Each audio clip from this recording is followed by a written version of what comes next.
বন্ধুরা, আমি কাঠলের বিচির ভর্তার রেসিপি আপনারা লগে শেয়ার করতেছি। আপনারা প্রথম কয়েকটা কাঠলের বিচি তা কড়াইয়ে দিয়া একটু ভালোভাবে লাড়াচাড়ি করবেন, দেখবেন একটু কালো হয়ে আইব। কালো হয়ে আইলে আপনারা এটিরে ভালো করে লাইরা লাইরা লাইরা লাইরা ফুইরা ফুইরা আপনারা এটিরে ভালো করে ভাজবেন।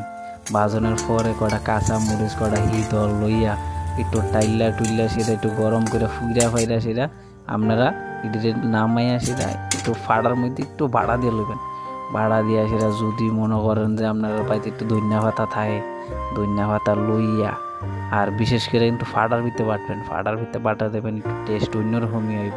আর লগে যদি একটু বিলাতি ধনিয়া পাতা থাকে তো আর কোনো কতই নেই। ডলারা দিলে দেখবেন একদম ময়দার মতো গইলা উঠবেডি। গইলা পেঁয়াজ বাইটটা একটা থালের মধ্যে লইবেন গরম ভাত দিয়ে, আর এক এক থাল ভাত খেয়ে নেবেন।